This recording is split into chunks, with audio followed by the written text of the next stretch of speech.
I was supposed to be here early. They gave me another assignment. They didn't pick me up to go to the assignment. I followed their instructions and waited at the hotel. I would love to be here when I can be more fully in depth on this subject, because there's a whole lot of illusions about Africa's relationship with other people in the world. There's a whole lot of illusion about our relationship to the religions in the world. And these belief systems that had its origin in Africa, all of them, and there is no exception, turned on African people. I said there is no exception. And there's one thing you have to get through your mind and keep it. Nothing that ever came from the European mind was meant to do anything but facilitate European domination of the world. And I said there's no exception.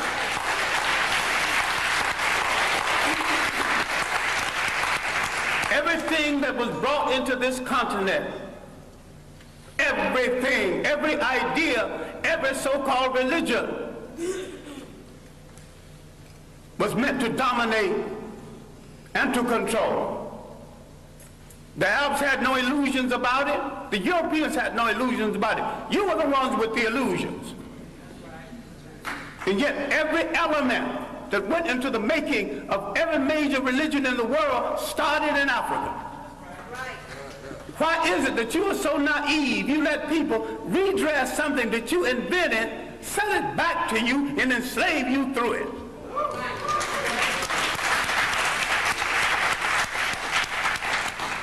I'm saying that all organized present religions are male chauvinist murder cults. And I say there is no exception. Why I wanted to be here earlier, I wanted to deal with our relationship with the people of the world and the fact that we created peaceful nations that had no word for jail because no one had ever gone to one. No word for old people's home because no one ever threw away grandma and grandpa. No word for orphanages. We did all of this, and over half of human civilization was over before we knew that a European was in the world.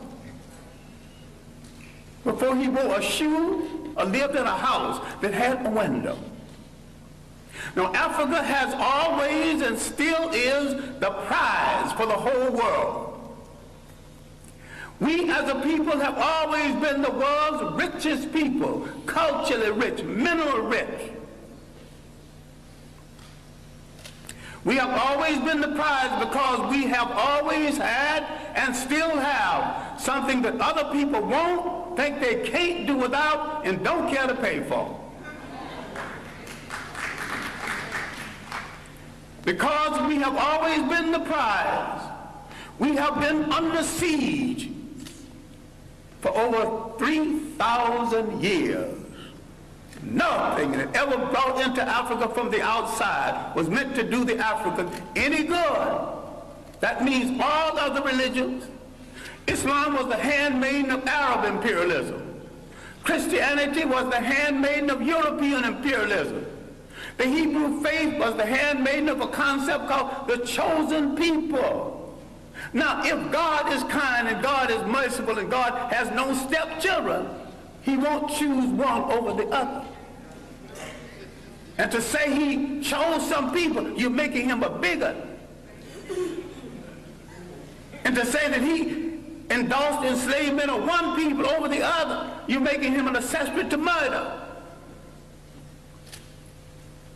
The Arabs used Islam to rationalize their slavery and their imperialism. The Europeans used Christianity to rationalize their slavery and imperialism. Who are you kidding about friends in the world? Damn it, if you want a friend, look in the mirror.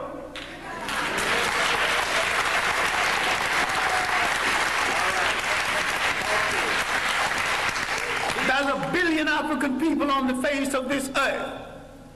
Why are you buying third-rate junk from third-rate people thinking you can't make it? Why don't you at least make a safety pin to hold your child's diaper together? Teach. Who has programmed your mind into thinking you can't make a car? The first man that made a car, they had never seen one previously.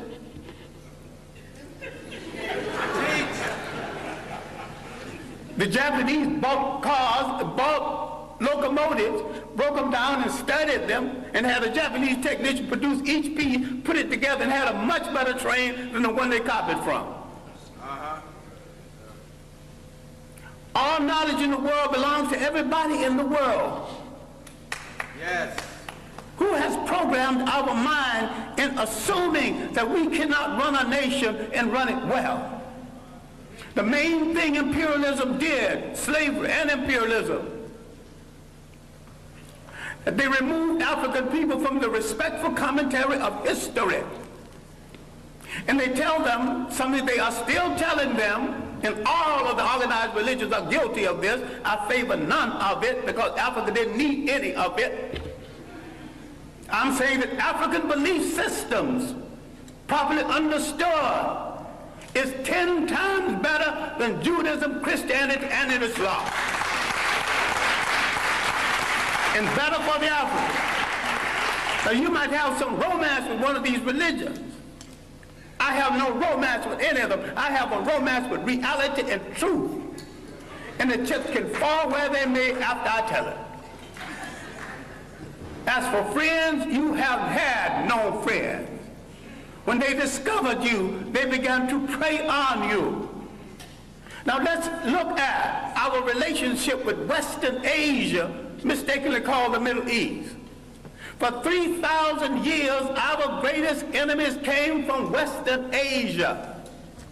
They were trying to avenge the fact that they were once African colonies. You read a book called When Egypt Ruled the East, and you get some of the basic information on this. Now, the first visitors to Africa came in the 1700s BC. These were the people who would later be called Hebrews. Now, black people are ticklish on this because black people think that everything in the Bible is true. I question the intelligence of anyone who thinks everything in the Bible is true or supposed to be true.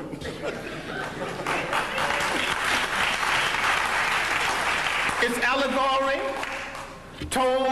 stories told to illustrate a point at a time when there were very few people reading books. And most of what went into the making of the Bible was copied from Egyptian texts. Now, if you want to get so dewy-eyed over the Bible, which is a carbon copy of a carbon copy, why don't you go back and read the original Egyptian text?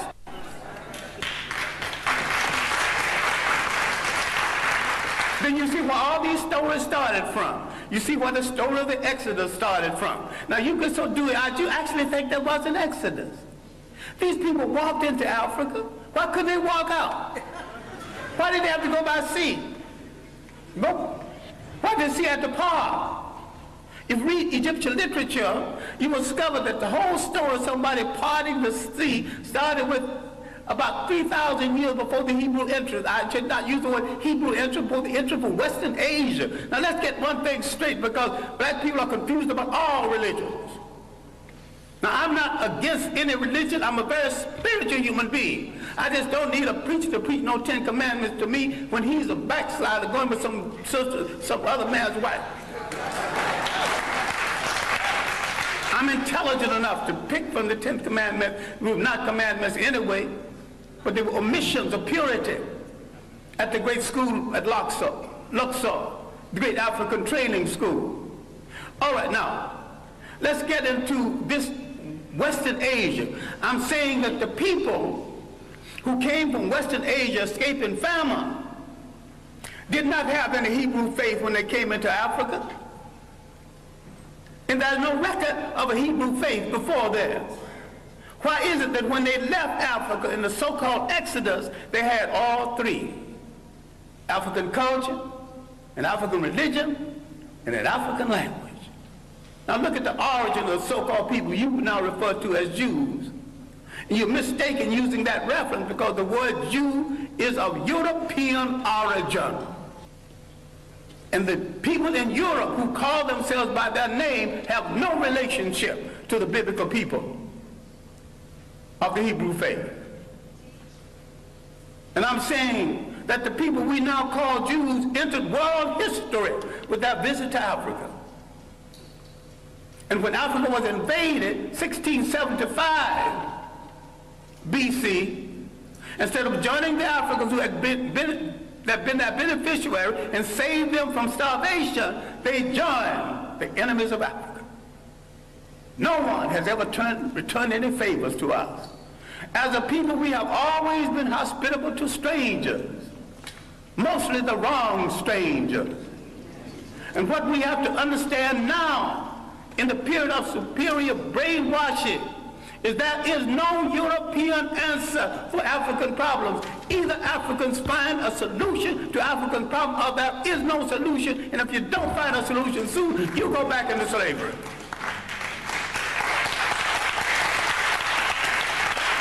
We have to stop all of this nonsense about who belongs to what religion when all of them were imposed on us in the first place. We stop all this fight between Muslims and Christians when neither one of the religions are doing them any good or moving them toward independence. All of them are handmaids of conquerors. All of them are religions of conquerors. We were naive when we accepted their interpretation of something that we had all along. I'm saying we need to take a good look at ourselves. I'm not talking about burning churches. I'm not talking about getting rid of religions. Understand me well. I am saying that every single thing that touches your life, religious, socially, and politically, must be an instrument of your liberation, or you must throw it into the ash can of history.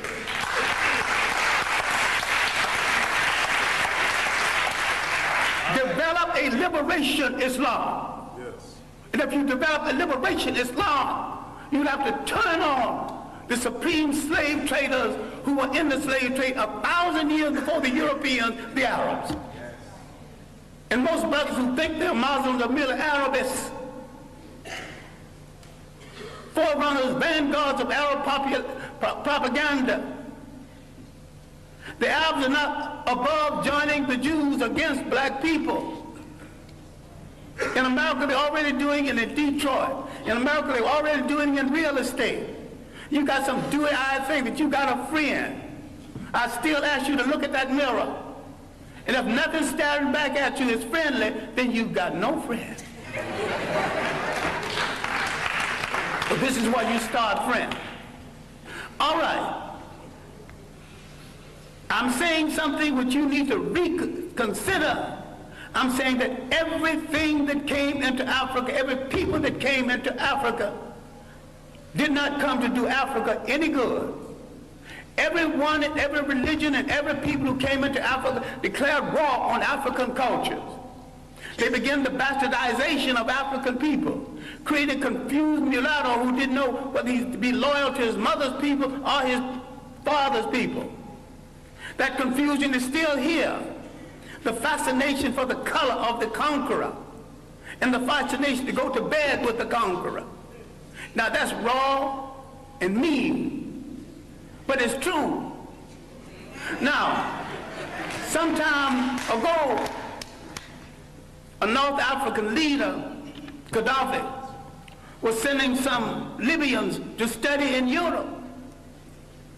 And he told them what any good nationalist would tell students going to study: I'm not sending you to Europe to find a wife. I'm sending you to Europe to gain the technology to come back and make Libya a strong nation, a strong Islamic nation, and a strong Arab nation. And you cannot achieve any of this between the legs of a European woman.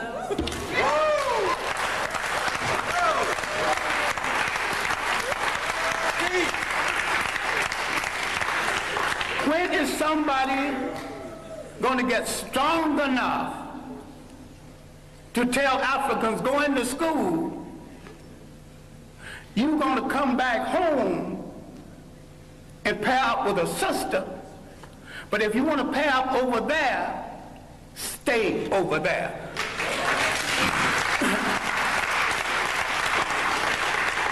Now, the one thing we have to look at, and I'm sorry, I'm going to have to conclude on this because I've left out a body of information.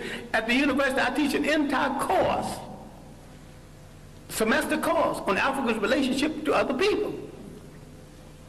And I devote several semesters to Africa before Europe, the consequences of the coming of the Greeks, who stole a lot that they think is their culture, stole a lot that you think is Greek philosophy. We've been the victims of propaganda. And yet, if you read the Journal of African Civilization, other works, we have lived in Europe, we've lived in Asia, we've lived in the Americas. The African people have already proved that they can get along with different people, amalgamate their culture with different people without one hint of a war between us. People who come into Africa immediately declare war on African culture, standards of beauty, standards of conduct, and change the African concept of theirs so they can rule through him. This was true of the Greeks, who began the bastardization, again, the European bastardization of Africa. The Western Asians had begun it 3,000 years before that. The Romans, a bunch of well-dressed thugs who could write well but couldn't think, who borrowed practically everything. They laughed at the Africans' concept of Christianity. The African was practicing and not giving it a name. This is why you don't know nothing about the African origins of Christianity. This is why a whole lot of people will not read Ben Yakinen's The African Origins of the Major Western Religions, Africa, Mother of Western Civilization, a Black Man of the Nile. Because he's telling it like it is, but you also will not read white radicals who identified Africa as the origin of the great religions of the world, especially Alvin Boyd Kuhn in his work, Who is This King of Glory? In Shadow of the 3rd Century. We have dealt with John Jackson, another radical black historian, with man, God, and civilization. We let some of our great scholars die in hunger, die wanting for friendship. Now, having devoted my greater portion of my life to scholarship and teaching and digging up information on African people and trying to make African people face reality, I have often said, a point that I wish you to consider, I didn't have to do it. I chose to do it, and if I had to do it over again, I would do it better. But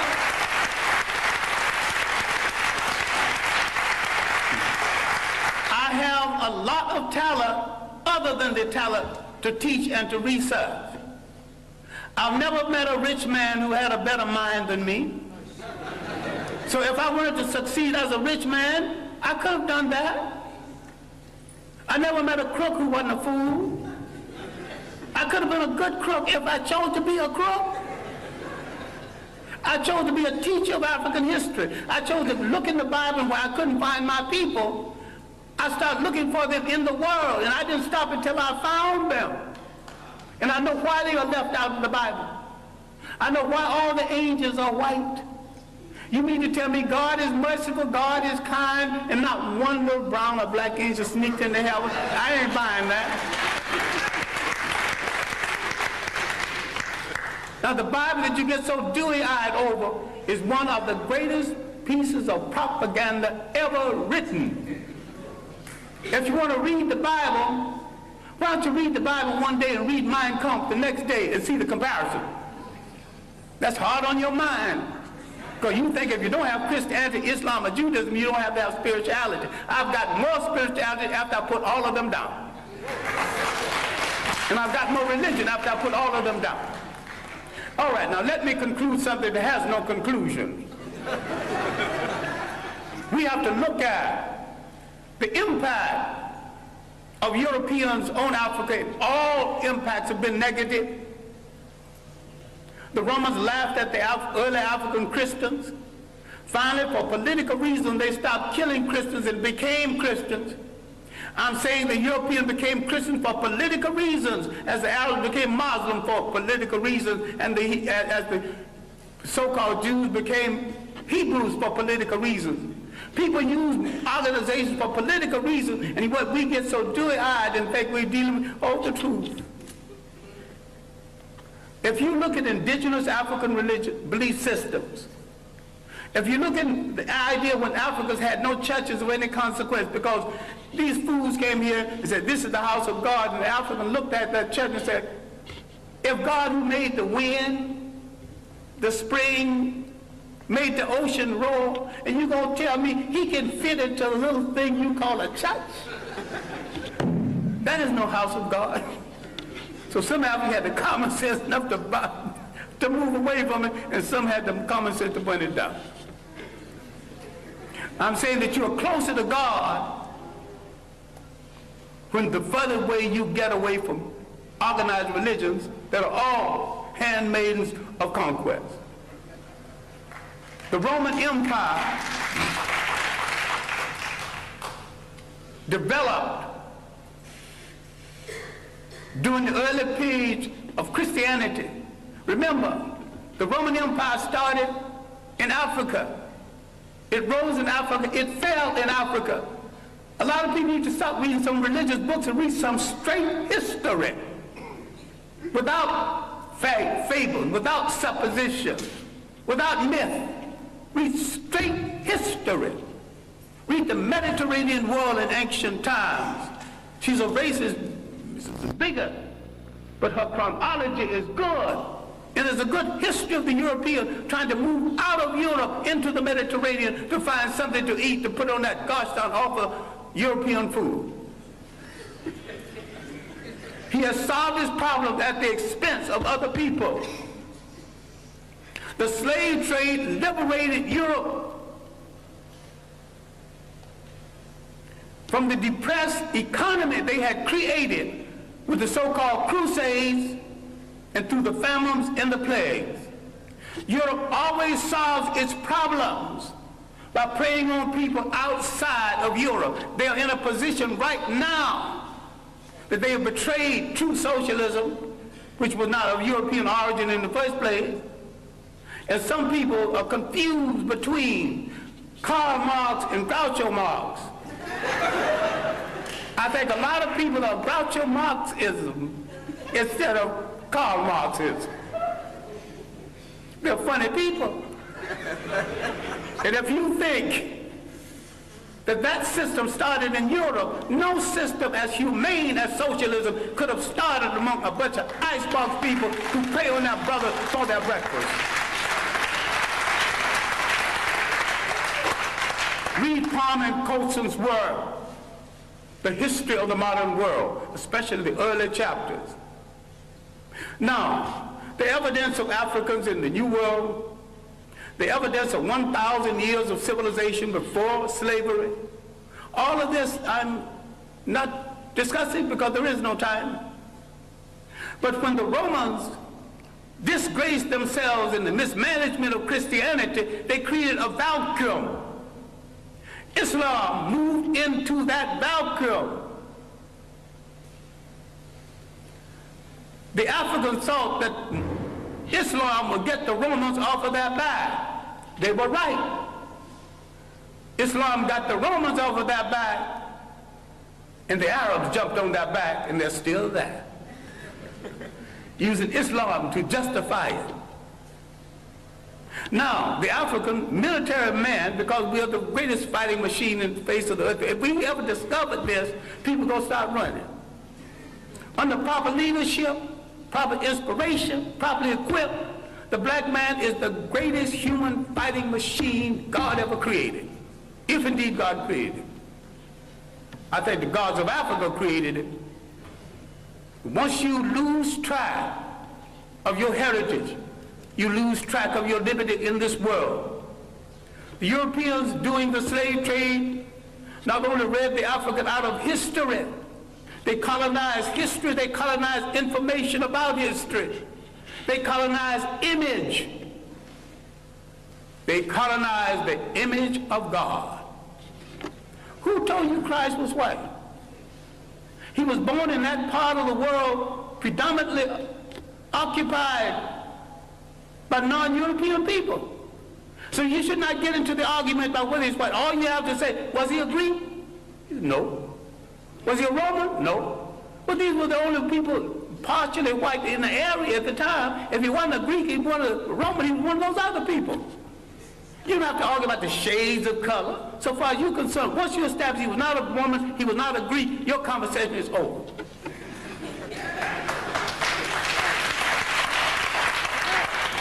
Now, if somebody else want to argue about his shade, well, that's their problem. Then if you got a problem with color, then you got a problem with your mother and your father. You have insulted your mother and your father if you don't like what they gave you. I wear mine like a badge of honor. I dig it. I wear it well. All right. Love it.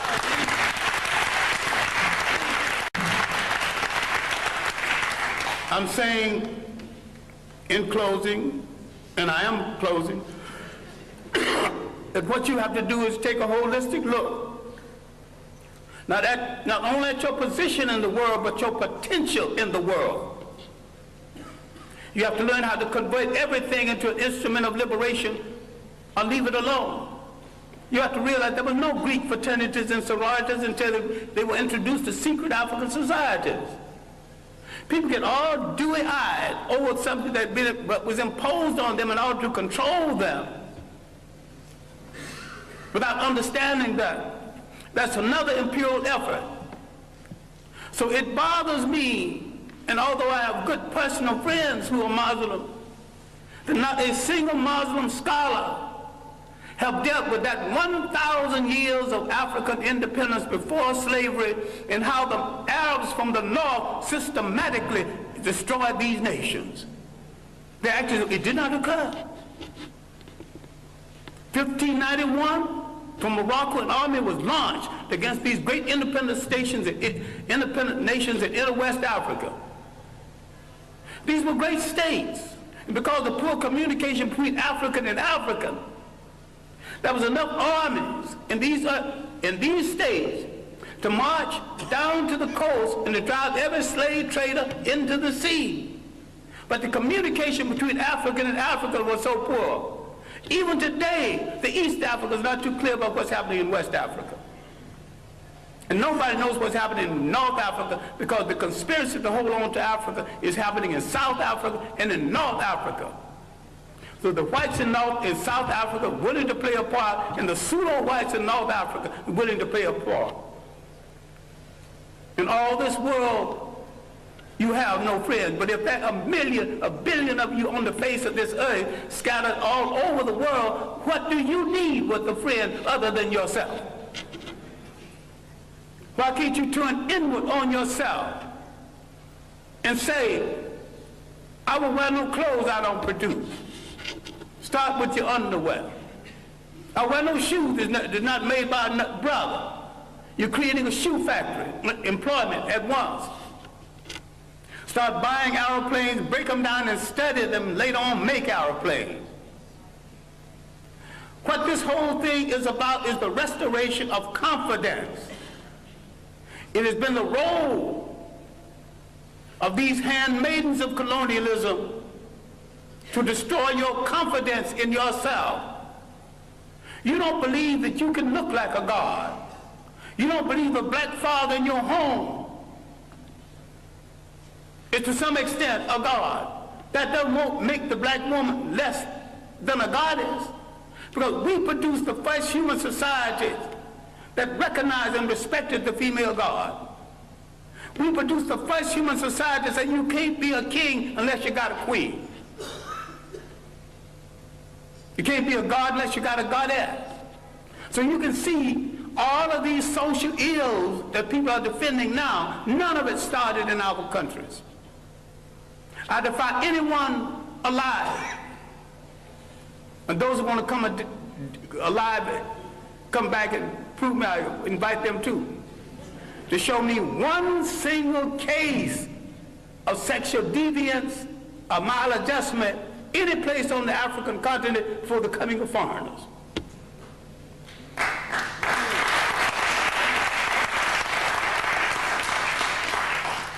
I defy you to show me one case of teenage pregnancy, one case of ill treatment of women. We got confused with someone else's ideas, someone else's concept and definition of us. What we have to understand is that faith has not spared us for an idle reason. A whole lot of people who've been hit less than us are extinct. What is there in us that made us strong enough to take this heavy blow? 500 years of slavery, one way or the other. Slavery, neo-colonialism. What made us strong enough to survive? What is faith saved us to do? And inasmuch as we gave the world its first humanity, faith has saved us to give the world its last humanity.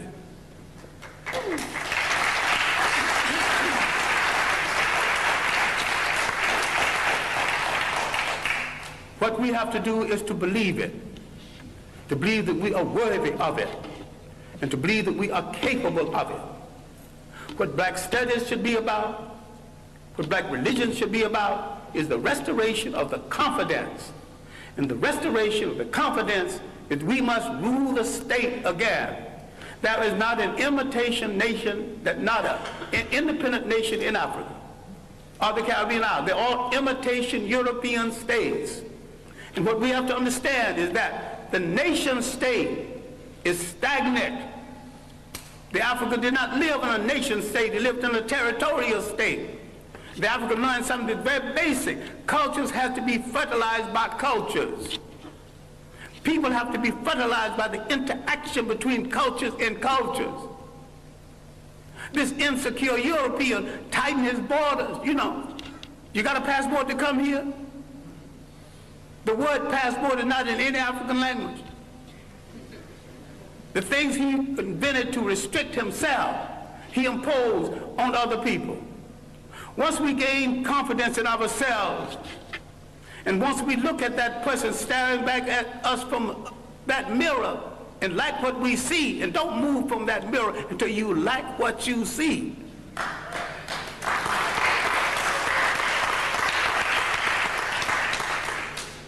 Then, in coordination with other African people throughout the world, we will give the world a new lease on life. We will turn to all of our people and not one part of them, because we came from a matrilineal society that respected women to the point the lineage came down to the female side. We must answer the call of the great African-American poet, Margaret Walker, who said, "Let the dirges end, let a new peace begin. Let us write a new covenant for the freedom of ourselves in the world." African men throughout the world need to step forward and answer Sister Margaret and say, "Sister Margaret, we have heard your call, and because we have never been a society that excluded women, with our women at our side, we are ready to pick up the challenge. We are ready to start a revolution that will change the world. We won't get ready tomorrow because tomorrow's things are left to tomorrow.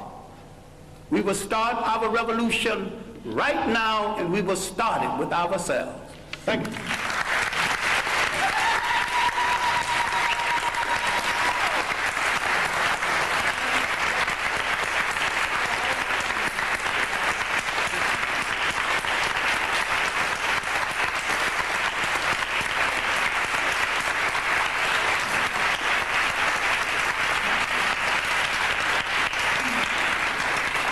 since we have run over our time.